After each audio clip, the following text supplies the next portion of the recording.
Well, Heavenly Father, we don't want to be going into your word without your guide being here for us to help us and guide us and direct us, to open our minds and our hearts that we might receive and give us understanding that only He can provide us. We thank you, Lord, for promising to be with us wherever your people gather together. You promised that you'd be there. And Lord, we thank you for that, because without you, we would be able to do nothing. In Jesus' name, amen. Amen. Amen. So let's just have a little bit of a discussion on what you got out of last week. Any aha moments? Any oh yeah, I knew that, but or whatever. What do you think? I think the biggest for me was that really seeing that there was that gap between Gen 1:1 and 1:2. I mean, you read it and it was this, and you're like, okay, it was this, and he made it. But when you see the real Hebrew, it's like it was this, but then it became that, and then he did that, and you're just like, yeah. So you wonder, did I miss something? Yeah. But when you read the normal translations, you're just like, he did this, and it was that, and you're like, okay, all right. And then there was light. Yeah, hey, we move on. Mm-hmm. Yeah. I always wonder about when was the fall and all that. And I do have a chronological that I think starts somewhere in Isaiah or something like that, and I'm like, what is that? How did that get there when that's clear back there? Right. So, yeah, it's very interesting. Did that get clarified for you? Do you feel like... A little bit. A little bit. Need to really put some time. With her house being under contract, all of a sudden our time has gone from a little bit to really none, but once everything's settled down, I really want to be able to jump into the recordings that they put up from last year and revisit what you were talking about, because this stuff really interests me, but it's very interesting, and you're just like, I had no idea how that really, It's amazing how everything just fits together, and just the little hints here and there that you find, and well, it is when you have to pull the whole council together to find it all. You really have to know the broad spectrum of the Word of God. But and there's some flat earthers out there, that will hang on to He created it. First of all, chaotic, and it's a 6-day creation, which I believe it is a literal creation. But then you get into the fact, the same word that God said after the flood to Noah, He said, now I want you to multiply, be fruitful and multiply, and replenish the earth. Well, you can't replenish something that wasn't plenished there before, right? If I have an empty glass of water that I take out, I don't say, here, will you replenish this water? That's not a part of the word. So that's another hint, another clue. There's a little one, I couldn't possibly go over all that just in the short time we had, but that's another word. So when He said be fruitful and multiply, He used the same word as He used with Noah, replenish the earth. So that is another clue in the language that's the case. But you'll have many brilliant scholars even refute that, because it doesn't fit in with their paradigm and what they've been taught, and it just shakes people up to suddenly think that it might have been different than we've been taught. So anybody else, what would you say stood out for you, Melanie? Well, I just was I'm not a big Bible reader at all, and so I'm more on the children's story. I used to do children's stories, so this is the general story of things. So I know the general story for most stuff. So to find out that each word, it doesn't surprise me that God did it that way, but that each word can mean something just because of what the Hebrew word was that it was. So that when you go to read a sentence, it's just like, oh my God, it's filled with information when it looks like it just says one thing. So to me, I'm like, I never knew. There's another one, I told you that each letter is pictorial, but there are words within the words, like in bara sheet can also be two words. Bara meaning he created it. It's a creation, it's a supernatural creation, creating something out of nothing. And then sheet is the word for 6. So it also is a message that he created it in 6 days. So there's another interesting, just a little tidbit. It's not going to change how you believe in your salvation, but it can certainly answer and help all of us. These things help us to give, like Paul said, be ready to give an account for our faith. Why do you believe what you believe? Instead of the you know, well, you know it, and you know that you know it, but can you articulate it? I guess that's the point. So help me remember where we left off on. We didn't get even through our review of the last 5 weeks. Page So 7. we left off on page 7. Yeah. Okay. Got my notes. Yeah. Up on 6. So yeah. Lorna, do you have an extra copy of last week's? I do not, hun. I was just wondering if they Sure. could make a copy. Are you sure, Michelle? Yeah. Oh, thank you. And then I can give it I'll back if you need. email you Second one. Copy one. Okay. I'll email you yours and you can give that back to me at the end There's of one this. thing I would interject. The one main thing that you need to learn from 1 and 2 in Genesis 1 and 2 is that God is a God of order. Always order. Not chaos, but always order. And when you go through, like as it goes further on, it says that he created a man and a woman, and he says the man that they are to submit, subdue, and rule is together. And that the subdue part is bring it back to order. Even if you have to force it, you force it back into order. And so order is one of the key things throughout, I see, the whole of Genesis, but especially at the beginning. God is a God of order, and he wants it maintained. Man was, that's one of his primary responsibilities, maintain the order. But Satan comes in and he wants to throw a monkey wrench in the whole thing, which he did. So then God has to go a different avenue.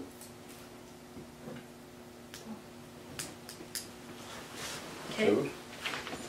So we talked a little bit about when, and Father, help me just articulate this correctly. Going back to page 6, I just want to review that a little bit, because in the order of creation, we want to know, well, how was a day defined? And you know, the Scopes monkey trial was a big deal, and Clarence Darrow tried to make a point that, was it Clarence Darrow defending it, or was he was defending the 6-day creation? But which one was? Darrow was the one. Who was the evolutionist? I can't remember his name. But anyway, he was trying to make the point, well, it was before the sun and moon were created when there was light. So that day, that first day could have been who knows how many eons, millions of years, and that's why he supposedly won the trial, was on that basic point, you know, because there was no, when we count a 24-hour day as the earth revolving around the sun. We know that based on God's description when he gave the 10 Commandments to Moses, it said that The day is one revolution of the sun around the moon. Earth around. I'm sorry. The earth around the sun is one I'm day. sorry. A rotation of the earth, and 1 year is the rotation around the sun. Yeah. There you go. You know what I meant, right? There are two Don't things. listen to what I When say. God put the luminaries in the sky, he said they are for signs and seasons. Okay, there's your time clock, seasons. But a lot of people don't understand what signs are. That'll be brought up later. Well, we brought it up last time we had the Bible study. The word is moed, and it means an appointed time. So the sun and the moon was given by God for appointed times, where he appointed Passover, he appointed Pentecost, he appointed these specific times because Jesus was to fulfill those times on those precise days and hours. For example, at Passover, Jesus became the lamb that was slain, right? And he became that at the 3rd hour of the day, which is exactly on Passover when they slaughtered the lambs. So on the very day that they were slaughtering the sacrifice in the temple. The high priest was there in the temple. The exact same hour and minute Jesus was being crucified on the cross and died and gave up his life at that moment. There is such a precision in God's time clock that even for the fall feasts, so those were the spring feasts when he came the first time and made his first appearance, those were called moeds, or appointed times. And the Jews still celebrate them, not seeing, they're still blinded to the very fulfillment of what Jesus did if they would just look. So first fruits is when he was raised up from the dead. He's the first fruit of the dead, and we kind of even touch on that here. He was the first to be resurrected, and he raised people then. But in the fall feast now, because we're looking back from New Covenant, we can see Jesus is going to come in the fall. And you go, wait, it says no man knows the day or the hour. That's true. That's what he said. However, when he said that, no man knows the day or the hour, that is the Jewish idiom for the Feast of Trumpets. They call the Feast of Trumpets the day that no man knoweth. And there's a reason for that. It's the way it was appointed. So he could be pointing to that season, the Feast of Trumpets as the idiom. But Paul specifically says that, don't be unaware that at the last trump, at the shout of the archangel and the voice of the trumpet, he will come. It says that in Thessalonians. Well, that feast is also known as the Feast of the Last Trump. By the way, Which Brian, feast? the trumpet there. The trumpets. There's 3 fall feasts. Shofar. Yes, it's at the sound of the shofar. So again, there's 3 feasts. So we can know, and Peter even said, I think it was Peter. It might have been in Corinthians, where it says, little children, you're of the light, you're not of the dark, so that day would not take you as a thief. He's coming as a thief. But we hold on to this traditional thing when we can't know the day or the hour. But Jesus specifically said it won't overtake you like a thief. And so again, because it would stir such, I would be considered a heretic, or whoever that says that would say, well, we can know. We don't know the year, Right. right? But we do know the season. And we know it's going to be in the fall when Yom Kippur, which means the head of the year, the New Year, Jewish New Year, followed by the Feast of Trumpets, followed by the Feast of Tabernacles. Those are moeds, and I really got into the weeds on that, I'm sorry. But does it bring light to some things? So when God set the sun and the moon and the stars, it was to say, this is the sign in the heavens for an appointed time. Okay?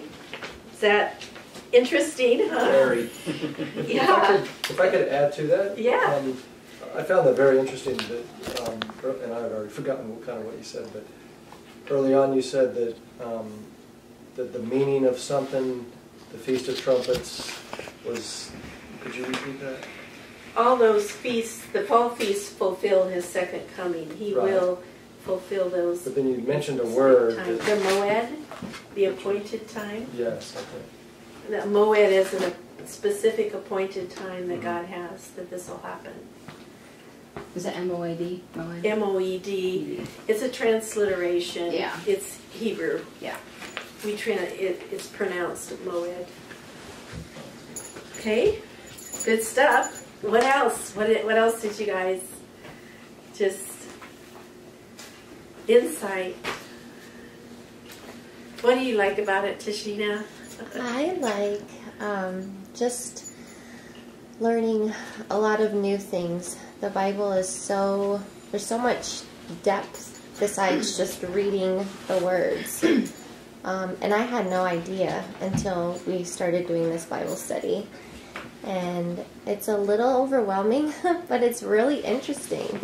It's really interesting to know what we've learned, like what you just talked about. You know, Jesus is going to come back in the fall, and I never knew that. And then what you had addressed last Monday about, we already spoke about this, about the, what is it called, like the Bible coding, and people's names being in the Bible who are in the Lamb's Book of Life. That's super interesting to me. It's amazing to me. I'm awed at the encoding in the text itself. Yeah. And the messages within the messages within the messages. Yeah. And the equidistant lettering, you know, I didn't get into that too much, but it's like there's close equidistant lettering, like every seventh letter might spell Yeshua is my name. For instance, that appears a lot in Psalms and some of the others, Yeshua is my name. On Yeshua being every seventh letter, but there's some that are maybe every 300th letter. So every 300th letter may be going, I'm going to get this right to left, but it can also be every 300th letter going left to right in the Torah. Yeah. So it's amazing. Okay, now, one thing. When the scribes who recorded and copied the Bible, they could tell exactly if the page was properly and correctly copied, because everything lined up. This was this way on this edge, and this was on this way, and this way over here, and everybody was up and down, everything was across, and everything was this way. And if one line was short, they threw it away, because something was missed by the scribe. So they knew by the appearance of the page whether it was right or if it was not right. I would never have made it as a scribe. Yeah, right. And you figure that they're sitting there with candlelight and, Yeah, and I would this type never- of thing, and trying to write that down. You said, no way could you do that, but they did. Well, even on, Previous computer programs.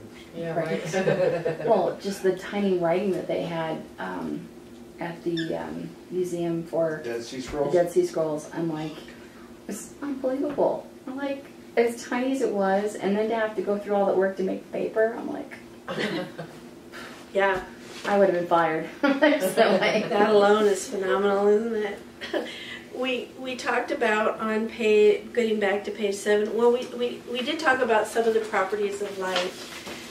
One thing that's amazing to me is if you break down the atom, you know, into what we used to think was the smallest particle, the electron. If you get it to that level, that when an atom breaks apart, it loses energy because of the law. We talked about the law of thermodynamics. So everything is going from order to disorder since the fall of man, right? God took it to its apex of creation and order and established it, and it was to be perfect. But once Adam and Eve sinned, sin not only came into Adam and Eve, it came into the world because they gave the author of disorder and chaos permission to bring this chaos into our atmosphere. They're calling it primal water. And that's the water that's under the earth. It's in the center core of the earth. They don't know how it could be there since the center is supposed to be so hot. But they figure on the basis of what their theory is, there's more primal water than there is water on the surface. Wow. That's a lot of water. Yeah, is 82%. Well, originally, didn't it say But in the see- garden the mist came up from the ground and Yeah, watered the garden? The fountains were Fountain, right. opened. Well, I Yeah. remember there's a that. fountain That coming was up. going on. Hmm. So it's interesting. I mean, We can't get please, into it. Saying when that kind of scientists thing. come up with these discoveries or these ideas, don't think they're proving the Bible. They aren't. They're discovering the Bible. Right. Yeah. But anyway, this dome would have created, and there was an atmospheric pressure where plants and animals would have gotten more oxygen. And so it would have maintained life at a higher level. And dinosaurs, for example, they could not have possibly breathed in this atmosphere with this atmospheric pressure that we have now. Their lung capacity wasn't big enough for the And size then- of the body. There are evidences of a young Earth as well, but that could be the Earth that he created after the gap, that he recreated in a sense. But it could also indicate a young Earth.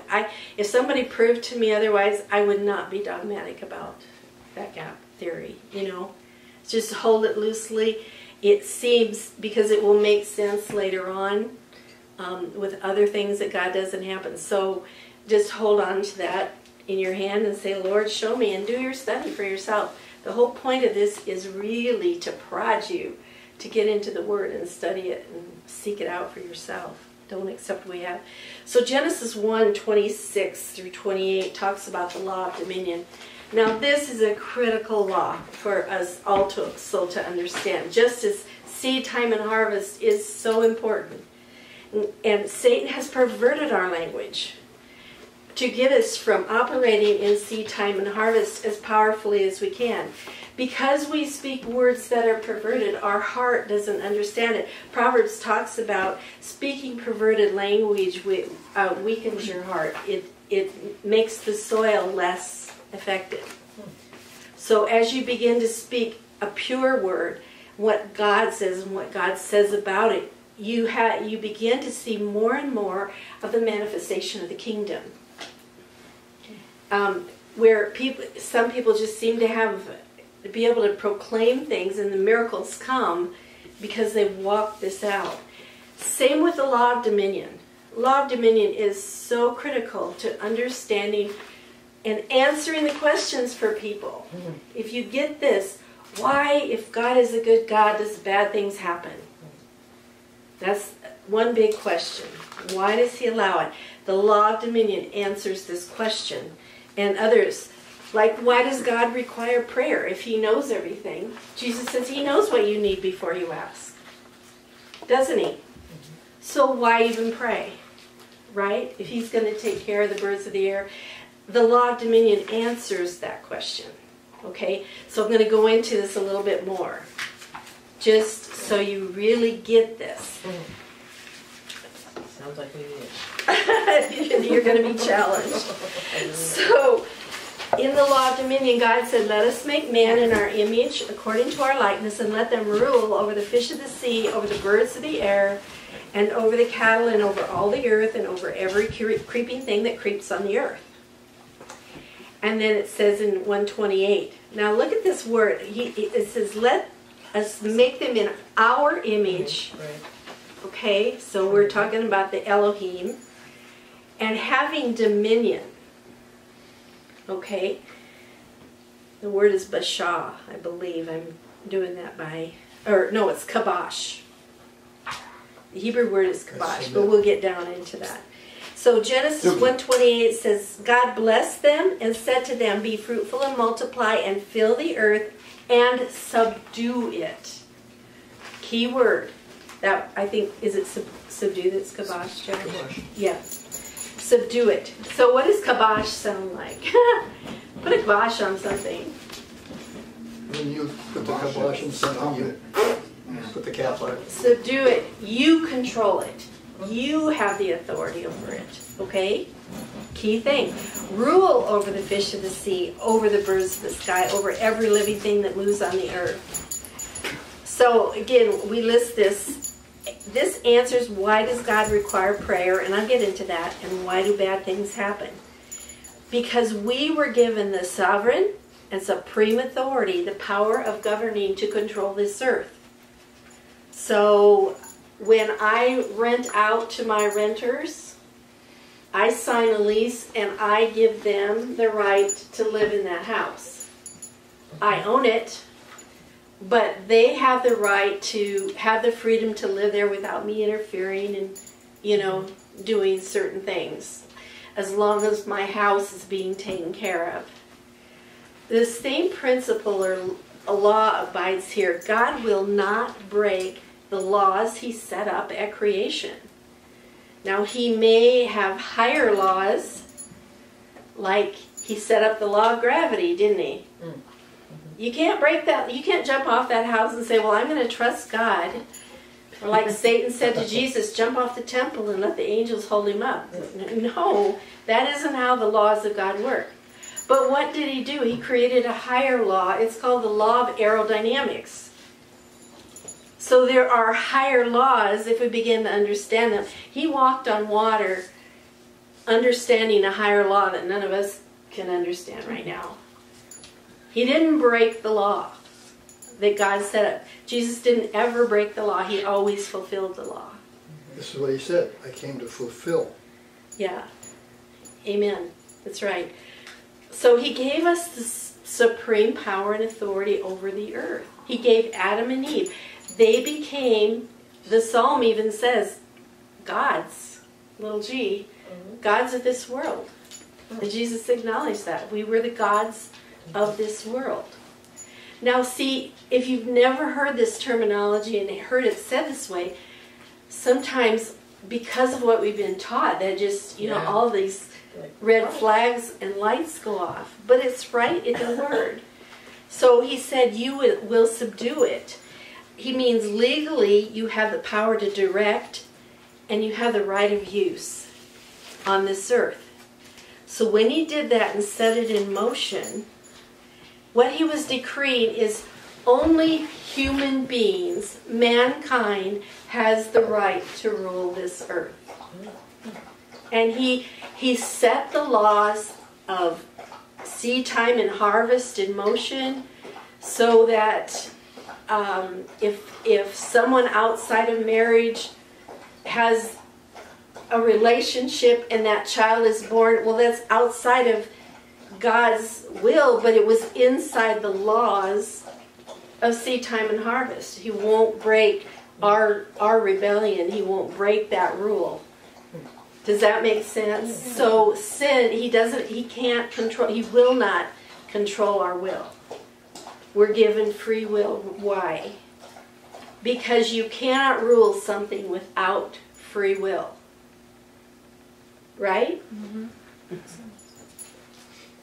I mean, if you don't give your kids free will, you go off for a date night and you say, okay, guys, here are the rules of the house. You keep the rules. Mm-hmm. Well, the law is you have released them to have authority over the house, and you're going to be responsible when they're going to be responsible when you get back and there's destruction and chaos in the house. Mm-hmm. Same with loss, sin, and death. Humankind is responsible for what happens on the earth. Adam and Eve were responsible, but what happened? Can I use a little bit? Yeah. The Hebrew word kabash means to subdue, bring into bondage, keep under, to force, maintain order. That's what I was telling earlier. The party to be subdued is hostile to the subduer. Therefore, at least some coercion is required of the subduer. Creation will not do man's bidding gladly or easily, and therefore to use strength to bring creation into submission. Creation is not to rule man, man is to rule creation. But men, unfortunately, are led to use force with fierce and destructive delightfulness. And they had to use force after the fall. Remember the law of thermodynamics. He took it to its highest order, didn't he? Mm-hmm. And they were to maintain that order. But when they submitted their authority under Satan's authority, what happened? They gave it away. Mm-hmm. So Satan became what Jesus called the god of this world. Wow. Does that give more perspective on when he was saying that, what that means? Mm-hmm. Called him the god of this world because Adam and Eve was originally in that place of keeping order and responsible for it. God will not intervene because he created this law that humankind, mankind, were the ones to keep the order. The only way he will intervene is if we, because of our authority, invite him in. Now, this blows people's minds because you think, well, he's a sovereign God. He can do what he wants. Yes, he can. He doesn't go against free will. But what he wanted was for man to have dominion over the earth. He wanted to use human beings to show Satan, that who originally destroyed the earth, that cosmic war. He was going to use these weak physical beings to show forth his glory and his power through us. We talked about that the other night in Ephesians. The mystery that Paul was so awed by, and he got this revelation in heaven, was the anointing, or Christ in us, the hope of glory. The glory of God restored back, because we'll see when Adam and Eve fell, they lost the glory. Okay? There's one thing, if you often wondered why Satan hates you, is because you replaced him. Mm-hmm. God created you a little lower than the angels, the Bible says. And the power that God gave to man unique freedom and privilege and rights. And Satan, in his high horse of being one of the 3 archangels, he did not like the idea that frail humans could overrule him. So if you ever wonder why Satan hates you, You're a threat, that's why. that's the reason why. Because you are replacing him. He thinks you aren't, but that's what he thinks, and because you got too much power, because you're nothing but a human. I am an archangel, and they're huge. They're powerful. If you've ever met Michael, you know what they're like. So, getting back to why do bad things happen if God's a good God? God is a good God. And his heart breaks when bad things happen. But what he said is because human beings of their own free will and choice, which he gave them, they broke the law of dominion. And he will not break his own laws by intervening without our invitation. That's why intercession and prayer is so critical, because we're inviting him in to the domain he gave us authority over. And that's why it says on the cross, he took back that authority. He stripped Satan of that. This is a staggering thing if you think about how this all fits together. You know, is this making sense, or is it just, are you going, red flag, red flag? Anybody, be honest. Still processing, but yeah. I saw a sermon once by Miles Monroe, and he talked a lot about what you were saying, and he said at the fall of man, God lost. God relinquished the control of the dominion of the earth from man, gave it to Satan, and he lost his communion with man. Yeah, man gave it. Yeah, and then he mentioned one other thing that I can't recall, but on that day, God lost several things that he regained back when Christ died, as you said, because then now we're to go out and take dominion of the earth again, as commissioned earlier, because now that Christ gives us that power, we can do so. And we also have, with the rent veil, communion with God again. Yes, absolutely. He restored that. We did talk about that in, last time, about how we'll get into that a little bit. We're coming right up to it. The Bible says that God inhabits the praise of his people. Do you understand what that means? Say that again. God inhabits the praise of his people. He inhabits in your praise. I used an illustration one time, and unfortunately you guys just brought it up. I have a hurricane lamps at home with a great big globe on it. It's got a candle in it. and I use it in a sermon. It said, do you wonder what that means when it says God inhabits the praise of his people? So I light the candle, let it go for a while, and then I blow it out, and I take a match and hold it over the top of the globe, and it lights again. You know why. The smoke is on burned wick and candle wax. And so as the smoke comes up, when you put a match to that smoke, It's like a gas it lamp. burns down to the wick Yeah. and relights it. God inhabits the praise of his people. Our praise goes up and God's power comes down. Yeah. So when Praise you're is praying, incense when to you're the Lord. interceding and you're praising, God's power comes down. If you've ever been in a meeting where they're really being in sincere, deep worship and praise, you will feel like, oh, what's happening is God is coming down. It's an interesting illustration, but that's what Lorna's talking about in intercession. He needs us to be interceding. We become the wick that allows him to come in. Now let me extend this to another level. All right, this whole thing about dominion. Psalm 115 says, the heavens, even the heavens, are the Lord's, but the earth he has given to the children of man. He gave it to us. Just like he said in the beginning, we have dominion. The dominion God gave man was relinquished to Satan at the fall. All right?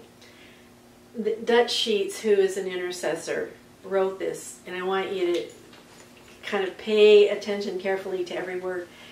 He said, so complete and final was God's decision to do things on the earth through human beings that it cost God the incarnation to regain back what Adam gave away. Think about that. So important was it that God would not intervene in the affairs of man. He had to become a man. Wow. God. And that answers why didn't God just come down and do it Interesting. another way? Because he will not break his laws. It had to be a man who came to earth to bring back and take dominion back from the enemy. And it had to be a perfect man without sin. Otherwise, Satan would have still kept the control. Yeah. So he had to be a higher level of man in that in his perfection he would be able to strip Satan of his weapons and his authority. When you when you go to court, when you've done something wrong, the court brings a sentence, but they don't put your mom and dad in jail. Right. They put you in jail. You are the guilty one, not your mom and dad. So when God in his justice, you're the one who owes it. You're the debtor. You have to pay. You are a human being, and you have to pay. He cannot come in and say, okay, I cancel your debt. He could. But the debt had to be paid in blood. That's why Jesus had to become a man. Not because God had to do anything, but if he was going to cancel the debt and pay the debt, he had to pay for it with a life. But does everybody understand the word incarnation? No. Incarnation means he was in the form of God, but he didn't regard that equality with God a thing to be grasped. Philippians 2. He was in that eternal form of God, and it said he did not consider his equality with God a thing to be grasped, but he emptied himself. He emptied himself of that being that form of God. It says he emptied himself and became obedient unto death. And it being found in the likeness of a servant. He didn't even just come as a king like us. He came as a servant, as a slave, in obedience to the cross. And that's why God highly exalted him. And it says when we get to reign, we're joint heirs with him. Everything he inherited, we get with him. That's off subject of Genesis. But, I mean, think of this. It says so complete, so that he had to do it through human beings, that it cost God the incarnation to regain back what Adam gave away. So he had to go take it back from Adam. He had to go take back the keys. He had to go take back the crown. He had to go take back the authority and the glory that was given to Adam. He had to become a part of the human race. Let me finish. I can't think of a more staggering truth. Can you? It costs him that. That's why dominion and understanding dominion is so critical. Because when he took that back, he took back the dominion, it says he gave it to the church. So when bad things happen on the earth, we don't like this piece of it. Nobody wants to be responsible for it, so we tend to reject it in our flesh. That when bad things happen, it's because the church hasn't regained their authority. Or when bad things happen in your house, it's because you haven't taken authority. I could tell you a couple times, like there was a tornado in Wayne, Nebraska about 3 years ago. It was like one of the worst in Nebraska. It was headed right for their house, and my brother-in-law, who does quite well in his company, owns an airplane, and it was going right toward the airplane in the airport where he had his plane. And she stood out in the front porch. The factory was also in that general area. Yeah. That's right. They have a house factory. Anyway, she stood out there and she said she knew her authority. She knew she had dominion over that. And she commanded the tornado to turn and go away out of its path. And it did. My mom has done the same thing. When there was a time when I was burning leaves, we had a huge garden, and it was in Nebraska, and it was lots of trees and leaves on the ground, and I had raked them all up, and I burned them, and suddenly a wind came up, and these leaves were blown into the neighbor's very dry yard against his fence, and the grass around it was super dry. And I didn't have a hose long enough to reach it because it was off in the distance.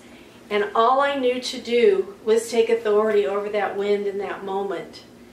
But before I did that, I'd been meditating and thinking about these things. So it's in your heart. Be prepared. What I'm saying is get this and meditate on who you are and what God has made you to be in the kingdom and over this earth. And I commanded the wind to stop, and instantly it stopped. So the fire died down. I was able to run, get a bucket of water and several, got the fire put out, and when I had it all put out, I said, okay, you can blow, and it went whoosh, just about blew me over.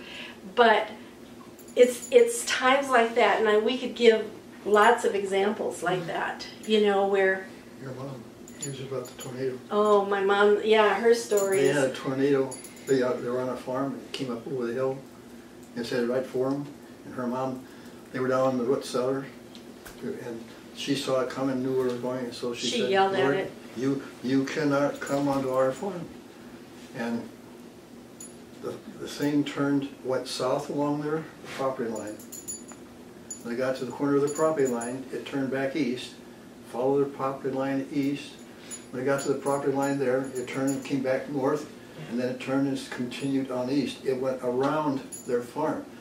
And her mom, bless her heart, she felt guilty because she made the tornado go on other people's property. It destroyed the neighbor's farm. And she felt to her guilty. dying day, felt so bad about that. She said, I would have rather it destroyed mine. But the point is, It's the power of the word. she took authority. It's that what he has given you and the dominion he's given you. Laura should tell you about skunks. That's a funny story, but we'll never get through the night if we tell all our dominion stories. All right. She said, You won't stink on us. These stories are encouraging. Yeah, right. That's a funny one. Well, we can do that But don't later. we need to be careful with all this? You're like, oh Well, my it's gosh. No, because it's as the word is in you. He's not going to give you that authority until you have that closer and closer relationship. You earn that by what you put in your heart, because your heart won't believe it, and it's always by faith.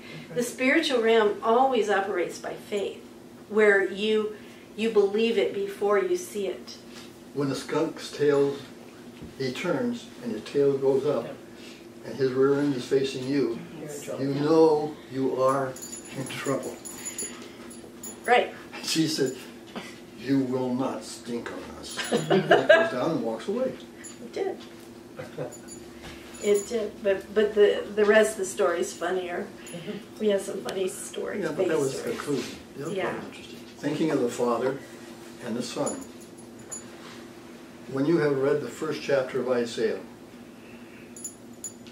God was talking to himself. He said, who shall we send? Who will go for us? Okay, you remember that? What was Isaiah's response? But remember, Isaiah put Jesus there. What was the response? Here am I, send me. This to me is a graphic human way of putting it. When the Father was contemplating what had to be done, he didn't tell his Son, you have to go. He said, who will go for us? Who will do this for us? And the Son says, I'm here. I'll do it, Dad. Yeah. So moving on into the Sabbath. Again, if you look at this little illustration we have where day 1 through 3, these are where he brought it from a lower order to a higher order, and on day 7 it said creation rested. Now, interesting, if you look at the words when God first created the heavens and the earth, the word is bara, which means to make something out of nothing. It means a miracle, supernatural. Okay? But ever after, in the beginning, when he bara, created the heavens and earth, he used the word asa when he worked on the first through the 6 days. They translated some Bibles, and then he created the sun and the moon and the stars. No, it says he asa. He made the sun and the moon and the star. It said that word asa means to work at it. He worked those 6 days. He didn't just speak it into being. He took what was there and he reformed it. Okay, when it says the Holy Spirit recoughed or brooded over the earth, it's like he squeezed it out of the birth canal. It also could mean like when he took Adam and he formed him, he asad him out of clay. So that's why he was working for 6 days, and that's why it says then on the 7th he rested. So that's when he set in motion this high order of the physical universe. And again, we don't know how long that 7th day was before Adam and Eve sinned, right? But we do know that entropy then began to set in at the end of the 7th day. So God rested from all of his works. And he says, now I want this to be a law of the universe. I want you to rest, to cease, desist. Well, Sabbath, again, this whole thing is discovering Jesus in Genesis, right? The Sabbath is Jesus. Jesus is our Sabbath rest. Because we enter into his rest, ceasing from our own works by grace. Isn't that awesome? So that very word is speaking of him. Okay? Any questions so far as we move on? I have a question. Okay. It's, I don't mean to get sidetracked here, but up above you have a description. What page? There's 9, 9. up above the quote from Dutch Sheets. And so, Okay. yeah, above the quote of Dutch sheet in the second bullet, or I'm sorry, second from the bottom above the quote, actually just above the quote, it says like a lease. And then above that it's talking about the dominion of God gave man was relinquished to Satan when Adam and Eve disobeyed God and ate from the tree of knowledge of good and evil. We were talking last night, and you were talking about the Aleph Tav. I was curious, is that a location where the Aleph Tav is at? Because you were mentioning to me yesterday that Tav was like a contract. It's covenant, The covenant. but it's also the end, the beginning and the end. So, for instance, at that point, so like you're saying here, it's like a lease. Would that been one of the areas that they did the Aleph Tav? Well, I can't tell you. I can't. you'd have to go look. He did that study, but that was a reference to there will come a time. He leased the earth to Adam, and we believe based on a day is 1,000 years and 1,000 years is a day, and other principles of the word, putting them all together, we believe that the lease is for 7,000 years. Oh, And then it's going to be rolled up like a scroll, probably because of the foreknowledge of God, but we don't know. You know, we do know that at the end of the age He's going to come and we'll get 1,000 more years. So at 6,000 years, we know that there's 1,000 left because He has a 1,000-year reign, it says.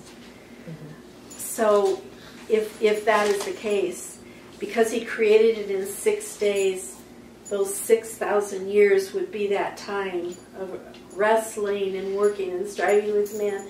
And then on the 7th, or the last 1,000 years, will be the millennial reign where the lion lays down with the lamb and all was restored as it was in the beginning. I'll check it for you where it's at. If you don't mind, you don't have to, but I was just curious. Yeah, it's a good It kind of makes sense that it might possibility. be a good spot That's for it. something that took me a year and a half to deal with. Yeah, it was a long time. I saw your quotes on the front, thousands, 500 to several thousand. Yeah, That amazed me. What? The number of olive times. tops. The Aleph Tav is used 7,339 times in the Old Testament, and used with a vav in front of it 2,254 times. Okay, and the vav in front means, I'm sorry. You're kind of losing the rest because yeah, we did. Go ahead. Vav is an and. It's translated as and, Okay. but it has no connection. It's according to the pictographic alphabet of the Hebrew. The vav represents a bridge or a nail which fastens something, which confirms or makes sure a covenant. Oh, okay. Okay, moving on. Sorry. No, these are good questions. We are at 8:30. How is everybody? Can I have a rule? Because this is something strange. Yeah, I mean, you mean go back to the rule and the authority? Yeah. When it Okay. says in Genesis that He created Adam and Eve, male and female, didn't name them, Adam, male and female, and He said to them, to subdue and rule. The man and the woman were to subdue and rule. It was not a command to man alone. Now when you get over into the 3rd chapter of Genesis, where God says to Eve, because you have done this, childbirth will be rough and tough, and the man will be your head, and he will rule over you. Too oftentimes people have said, okay, that means the husband is the master, he is the one who is in charge, and he has absolute rule and control. This is not the right understanding of it. When it says that Adam and a man and woman were to subdue and rule the creation, they had control and right of subdue and ruling over the creation, the things, as well as the animals and the other living things. In this first time, it never says they have the right to rule over people. It does not exist. Therefore, Adam was not supposed to have control over Eve. Now the word that's used there for control or for rule is oversight. As the moon and the sun rule over the luminaries, it's just merely an instant that it has more prominence, not superiority. Okay. As far as Eve is concerned, as it is used here, as far as the scripture is concerned, in the home the husband leads because he is more prominent. He is the manager. He is the leader. He is a steward. Now you need to go back into your stuff and find out what a steward is. Okay? He gives direction and has control of affairs, but the main thing, it is something that he has that he must earn and deserve. So when she is told that he will rule over you, the husband, the man, is to earn and deserve this leadership. Okay, if you go into Ephesians 5:33, Paul says, it's interesting if you want to look into it, husbands, love your wives even as Christ loves the church. What was that? 5:33, Ephesians. And he says, wives, respect your husband. It's 22 through 33. Why does Paul say, husbands, love your wives? Why not rule? So you're supposed to love as you love You're yourself. supposed to respect them. To the wife, why does he say, respect your husband? She doesn't say love and respect. He says respect your husband. Okay, the word for rule in Genesis 1 and Genesis 3 is leadership that has earned the right to be the one who's leading. He is to be the leader, not the dictator, not the tyrant, not the Lord and Master cracking the whip. Remember, in the first one, subdue and rule is both man and woman.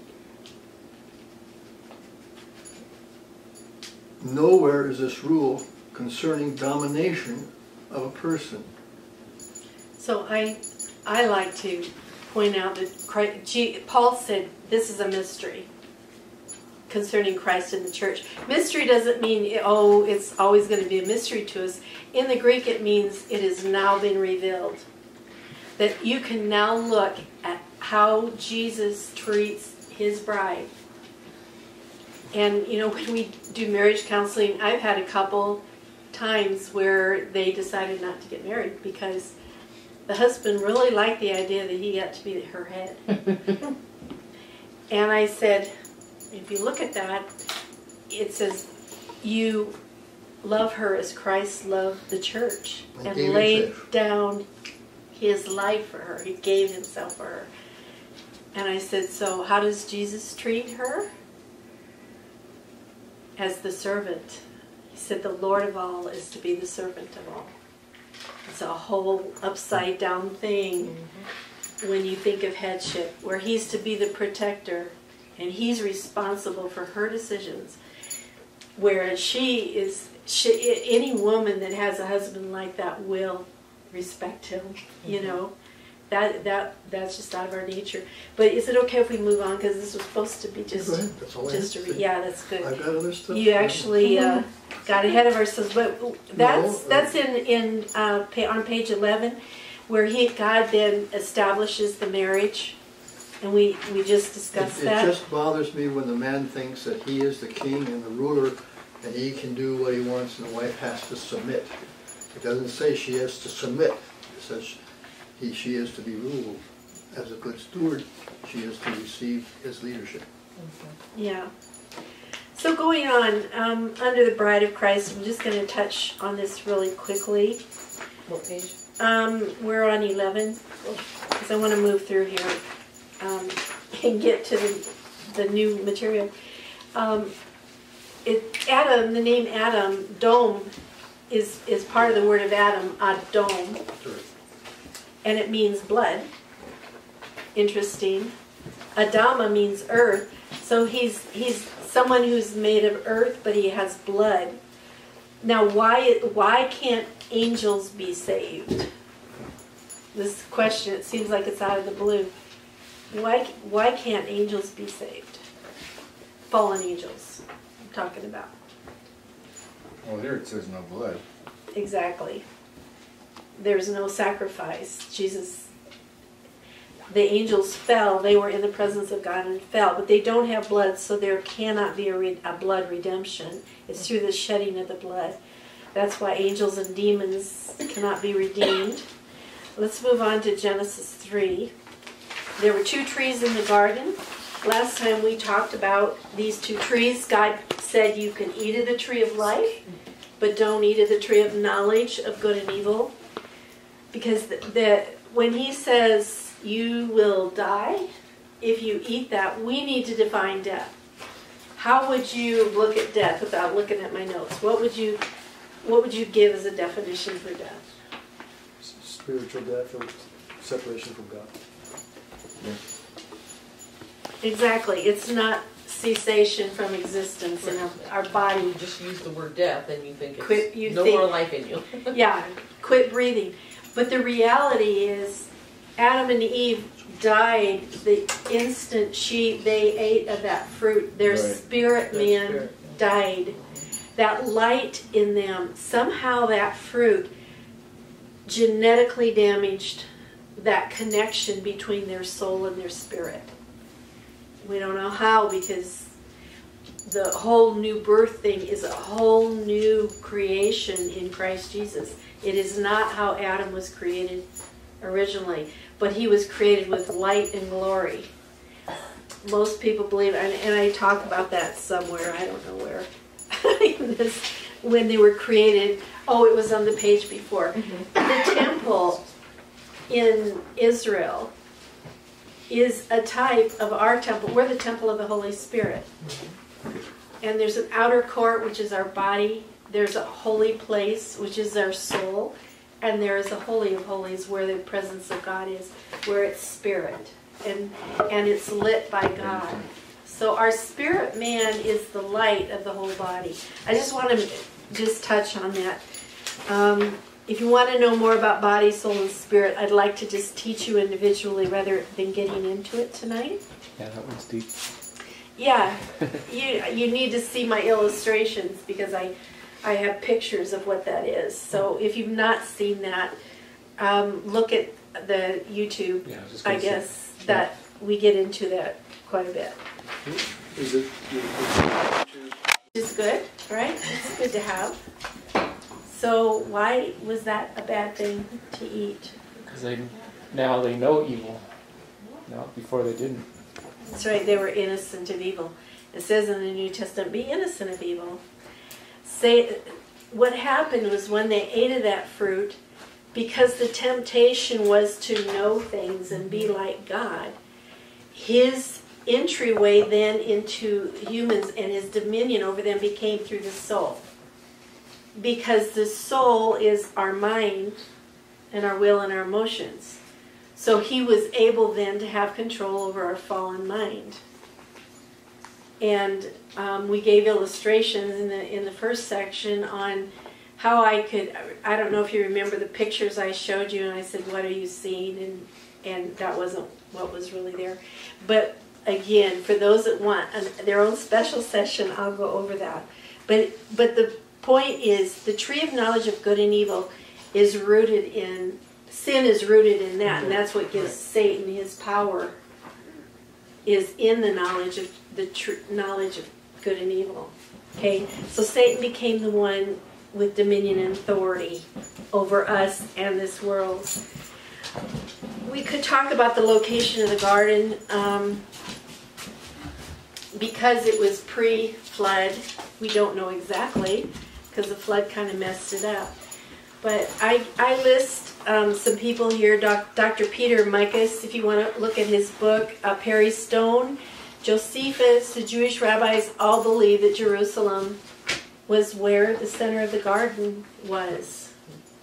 Now, that is just like God to establish that kind of a pattern, because where do we get, what he removed the tree of life out of the garden, didn't he?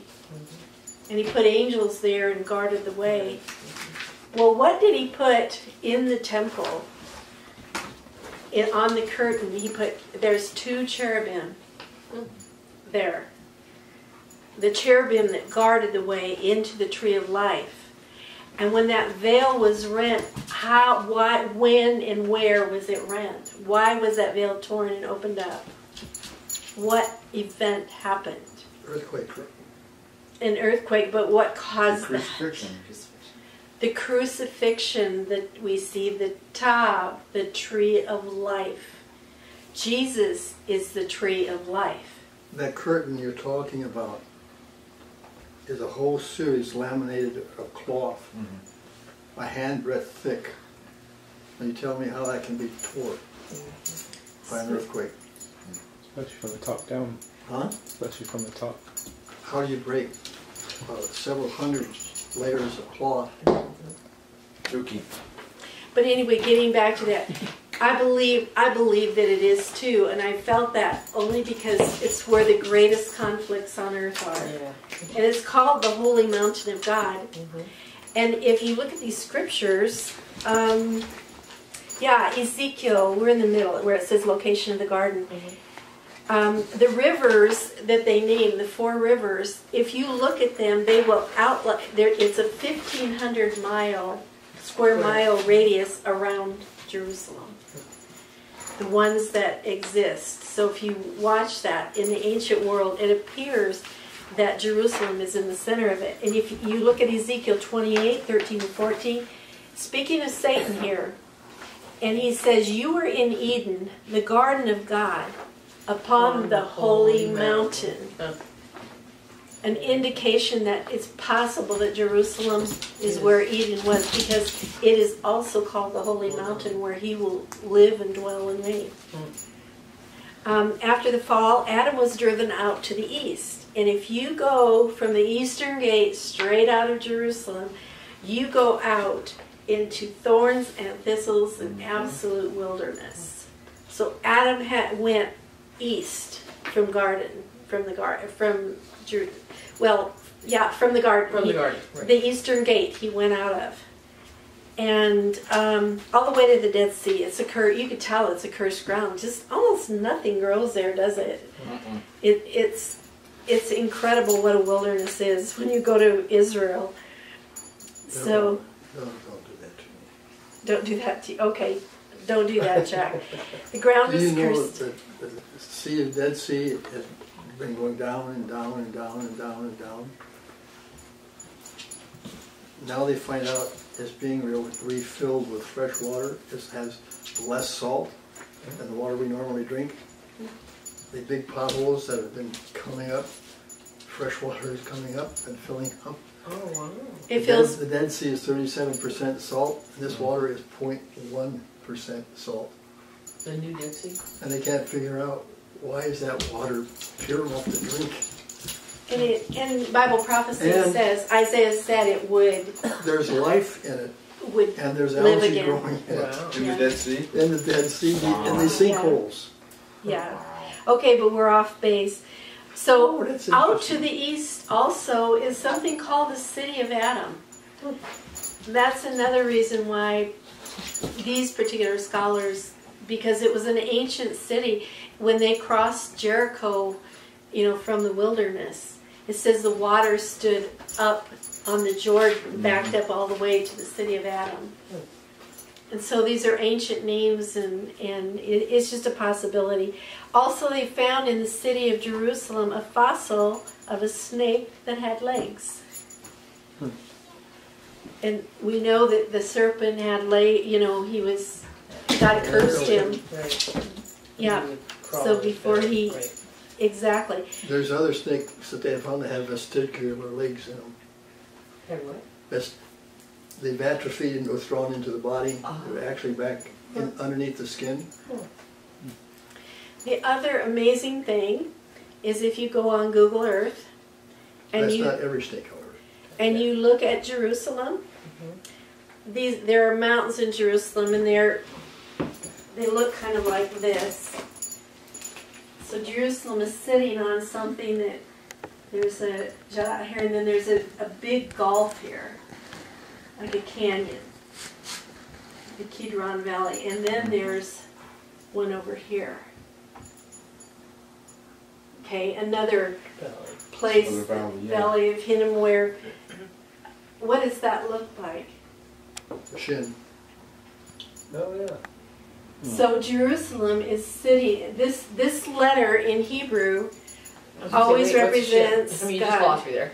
It's a Shin what? is just a sh sound. Oh, that's just a letter of a That's sound. a It could be a shin or I sin. was thinking it was a crown, and then you went to a shin. It is a crown too. It is shaped like a crown. Oh, got it. Okay? Shin. Got it. So God's holy mountain, he put his name there. Oh, wow. He literally put his name in the topography of Jerusalem. Well, what's interesting, how many points does it have? 3 points. It has how many? 1, 2, 3. It's three Trinity. points. I know, as soon as I said Yeah. 3, I went, oh, Trinity. So that's another reason why these people believe that Jerusalem is probably where the Garden of Eden was. And wouldn't that make sense? Satan is still trying to gain dominion back, and gave this. Okay, give them my Hebrew. So Shin would be El Shaddai? Next week. Yeah. Yeah. A shin is a W with a dot on the right hand point. A sin is Well, a, he's is a talking 3 about the points names of with a God. dot on the left hand point. Yeah. That's going back to the Hebrew. Okay, let's go on. Oh, Chuck Missler teaches this, that Adam was a type of Christ. Right. Because he gave his life for Eve.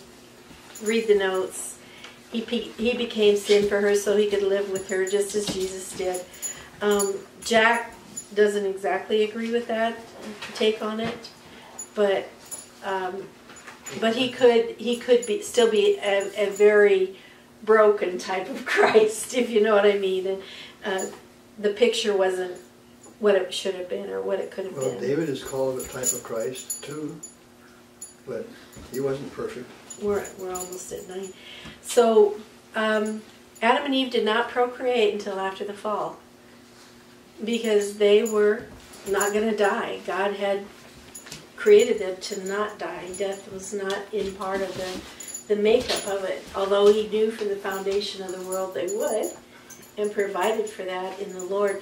So there weren't children then that were procreated as perfect beings. Oh. Then there would be 2 kinds of races. Right. Those that were not fallen and those that were fallen. So, Suki. you guys have heard sermons and things on the curse. I'm not going to go into that because there's been plenty of sermons on that. They recognized they were naked because, this was always a question I had, why did they suddenly, after the sin, didn't they have eyes before? Couldn't they tell that? Why would that be? Think about that. Shame. Shame can open their eyes to nakedness, possibly. I'll tell you what I believe. Psalm 104 says, God who covers himself with light as with a garment. Adam and Eve were created in his image, and I believe before the fall, they were covered in garments of light.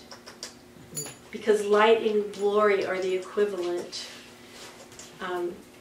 The light, when we see the glory of God, there is light in that glory. If you ever get to experience, pray to experience that. It's awesome. It's powerful. They were robed in light. But when they sinned, and that's how Adam could look at Eve and go, oh man, something's messed up, darling. We're in bad trouble. Give me that because I want to look like you. And so sin changed them.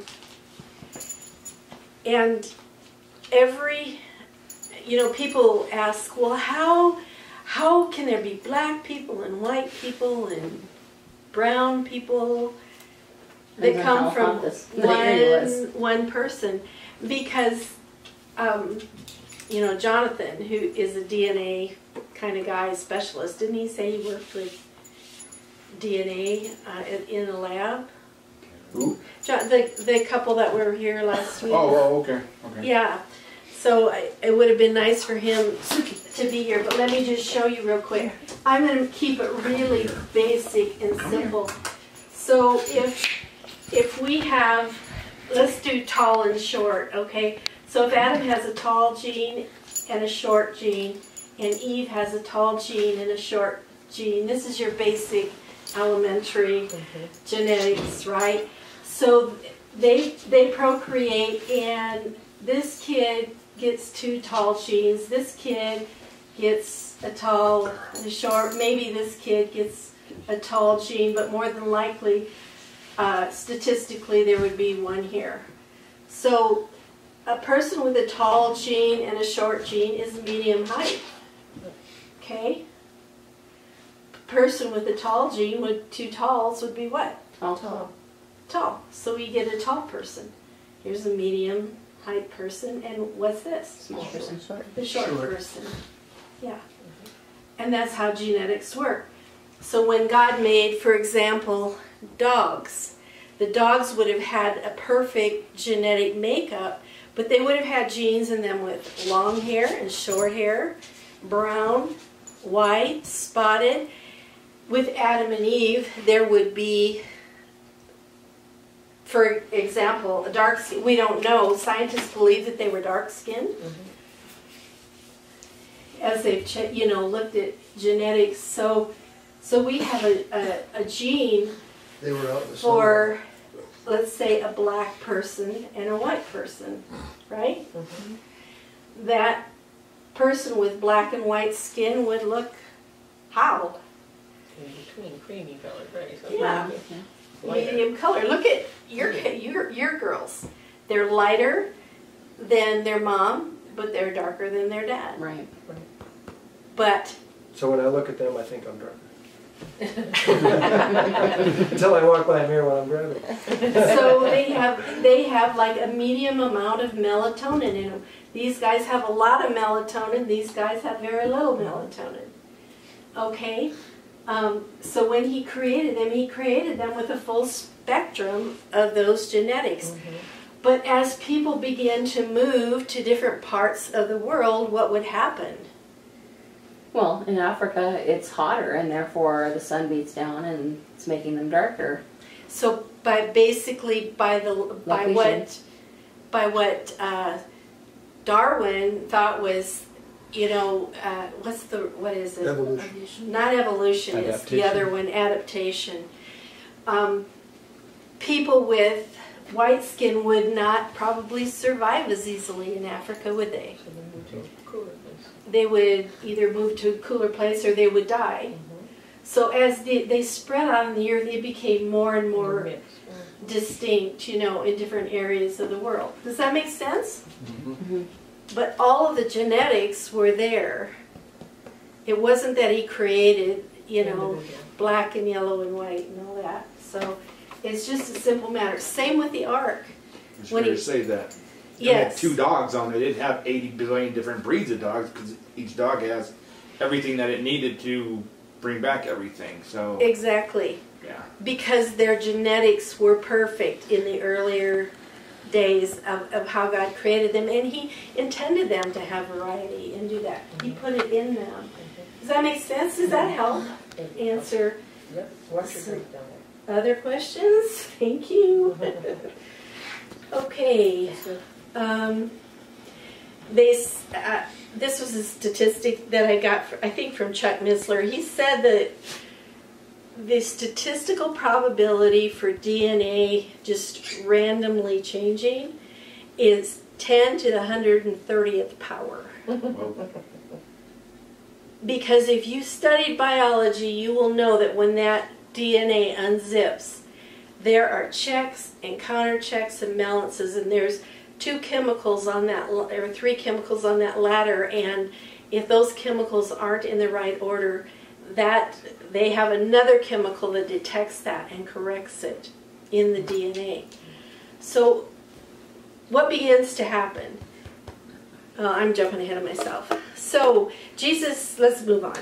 Jesus concealed in the curse. What happens is God cursed them and said, the enemy, Genesis 3:15. Jack always says you can remember it this way. In Genesis 3:15, the enemy was cursed, right? And death came into the world. God said, I will put enmity between you and the woman, and between your seed and her seed. Singular, Her seed. not plural. What does that infer then, if it's the woman's seed? Think through this, some of the other prophecies, how Jesus was born. Behold, the virgin person. shall conceive. I'm sorry, what? It'd be a person, an offspring of hers. Right, but it's her seed. Right, because Joseph didn't have a seed. He didn't contribute to it. Right. Oh. Gotcha. Exactly. So what is that? It's a foreshadowing of the virgin birth. Yeah. Right there. Fulfillment of prophecy. Uh-huh. He's saying this seed is going to be born of a woman, born of a virgin, because the man's seed isn't involved. But it talks us about the serpent's seed. And it is not figurative. It is literal. We'll find that out as we go into Genesis 6. It's a literal seed from the serpent. Going to the next verse. I'm hoping to. And John 3:16 we know is the fulfillment, where Jesus is revealed and the promise is fulfilled. And we see the first sacramental shedding of blood. We didn't even finish our review. But we've got to quit. Of Eve's, the seed that's being talked over, God says to Satan, he will crush your head, but you will bruise his heel. In other words, he wins, but he's going to get hurt. Yeah. Just really quickly, let's just go through Genesis 5. All Genesis 5 is the genealogy. And you look at that and say, well, this is boring. Why is that there? Until you study closer and you begin to look. This is on page 14. That genealogy, there is the message, again, of the gospel. So this is the lineage of Christ that's given. The people that their son and their son and their son's son, all of these were part of the lineage of Christ. So Adam, they each have a meaning of their name. Means man, Seth, appointed, Enosh, mortal, Kenan, sorrow, and so forth. And you go on down till you get to Noah, which means rest and comfort. Now, I just want to mention Methuselah because of the meaning of his name, his death shall bring. And some people say, when I took my Bible courses, the teacher there said it means he shall not die until the flood comes. And that's happened. When he died, the flood came. If we're going to look at that chart in a little bit, and you'll see that he died exactly on the day of the flood. Oh, really? Okay, so their names just say the gospel. Okay. It means man is appointed mortal sorrow, but the blessed God shall come down, teaching that his death shall bring to the despairing rest. And comfort. Okay, but you look at Enosh. Enosh means grief, sickness, war, frailty, miserableness, mortality, and incurable. Yeah. When you get into the last verse of, I think it's the 4th chapter, Enosh is a bad person. And I'm going to say something right now, if you don't mind. In that last verse of that chapter, it says, and Seth begat Enosh, and men began to Call upon the name call of upon God. the name of the Lord. It sounds great, doesn't it? But the word began is halal. which is to profane. So they were cursing. Hmm? He was cursing. Beg pardon? He was cursing, like taking Yeah. the Lord's name in It vain. means more than profane. It means a whole bunch more. We'll get into that It next was, week. it was bad, what they were doing. Everything went down the drain. We talk about entropy. Enosh was really a downer in this Yeah, instance. in his days. So, any questions? Let's read Genesis 6 for next week, 6, 7, and 8. We're going to get into the days of Noah. Very fascinating. Okay, I'm going to hand this out too. Okay. This is not to contradict what Lorna said, but according to the books that I have, this is the early Hebrew world as they saw it. You find the Pishon, the Gihon, Tigris, and Euphrates there. And you have the Garden of Eden in this square someplace. Where it's at, they don't say. But there's one thing it says about the land of Havilah, between Pishon and Gihon. It says, the gold of Havilah and its precious stones are good. Why? I cannot figure that out. This is one guy's concept. Yes. Yeah. Based upon, I've seen these as well. But the Jerusalem thing makes a lot more sense to me. This is one guy reading Genesis and how the river flowed out from the garden. This is But not the again- rabbis, this is Yeah, some theologian. kind of secular historians, right? Kind of, But the thing is, we really don't know because the flood changed the whole earth. So the fountains of the deep were broken up and the windows of the heaven and so forth. So do you have any questions or comments? By the way, this makes it look like the earth is flat. The Bible does not teach the earth is flat. The Bible teaches that the earth is a globe.